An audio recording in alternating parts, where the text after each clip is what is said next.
ಭವಿಷ್ಯದಲ್ಲಿ ಇತಿಹಾಸದಲ್ಲಿ ಏನಾದರೂ ನಾವು ಹೇಳಬೇಕು ಅಂದರೆ ಕರ್ನಾಟಕದ ತುಂಬ ನೊಂದ ಕಥೆ ಅಂತಂತ ಹೇಳಿದ್ರೆ ಡಾಕ್ಟರ್ ವಿಷ್ಣುವರ್ಧನ್ ಅವ್ರಿಗೆ ಒಂದು ಜಾಗ ಸಿಗದೆ ಇರುವಂಥದ್ದು. ಅದು ಎಷ್ಟು ಹೇಗೆ ಹೇಳಬೇಕು, ವಿಪರ್ಯಾಸನ ಅಥವಾ ನಮ್ಮ ನಾಡಿಗೇನೆ ಇದು ನಿಜವಾಗ್ಲೂ ಕೇವಲ ಇದು ಖಂಡಿತ. ನೋಡಿ, ಎಲ್ಲೋ ಒಂದು ಕಡೆ ಅವ್ರ ಸಂಸ್ಕಾರ ಆಗೋಗುತ್ತೆ. ಹಾಸ್ಪಿಟಾಲಿಟಿ ಕ್ಷೇತ್ರದಲ್ಲಿ ಜಾಗತಿಕ ವೃತ್ತಿಯ ಕನಸು ಇದೆಯಾ? ಜಾಗತಿಕ ಅಧ್ಯಯನ ಉದ್ಯೋಗ ಅವಕಾಶಗಳೊಂದಿಗೆ ಭಾರತದ ನಂಬರ್ 1 IIHM ನಲ್ಲಿ ಓದಿ. ಪ್ರವೇಶ ಆರಂಭವಾಗಿದೆ, ಈಗಲೇ ಸೇರಿ.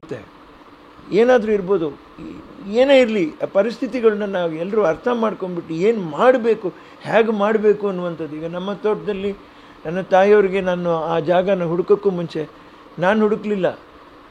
DYSP ಅವರು ಪಾಪ ನೋಡಿ ಸರ್, ಇಲ್ಲೇ ನೀವು ಮಾಡೋದು ಒಳ್ಳೆಯದು ಸರ್ ಅಂತ ನಾವು ತಬ್ಬಿಬ್ಬಾಗೋಗಿರ್ತೀವಿ, ನಮಗೆ ತಲೆ ಓಡೋದಿಲ್ಲ.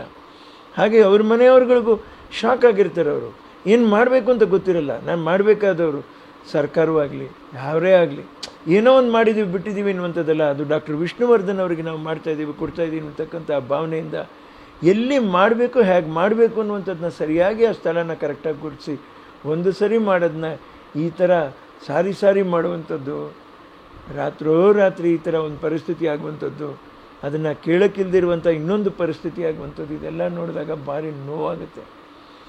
ಈ ಥರ ಆಗಬಾರ್ದಾಗಿತ್ತು. ಭಾರಿ ನೋವಾಗುತ್ತೆ ಮನಸ್ಸಿಗೆ. ಏನು ಮಾಡೋಕ್ಕೆ ಸಾಧ್ಯ? ಯಾರು ಹೋಗಿ ಸರ್ಕಾರ ಹತ್ರ ಕೇಳೋಕ್ಕೆ ಸಾಧ್ಯ? ಯಾರು ಕೇಳಬೇಕಾದ್ದು, ಯಾರು ಮಾಡಬೇಕಾದ್ದು?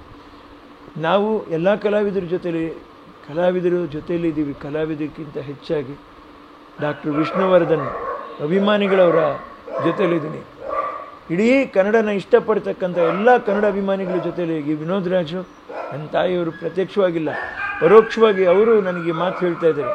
ನಾವು ನಿಂತ್ಕೋತೀವಿ, ಅವ್ರ ಜೊತೆಲಿ ಸದಾಕಾಲ ನಾವಿರ್ತೀವಿ. ಡಾಕ್ಟರ್ ವಿಷ್ಣುವರ್ಧನ್ ಅವ್ರ ಜೊತೆಲಿ, ಅವರ ಅಭಿಮಾನಿಗಳ ಜೊತೆಲಿ, ಕನ್ನಡದ ಅಭಿಮಾನಿಗಳ ಜೊತೆಲಿ ಸದಾಕಾಲ ನಾವು ಇರ್ತೀವಿ, ಇದ್ದೇ ಇರ್ತೀವಿ.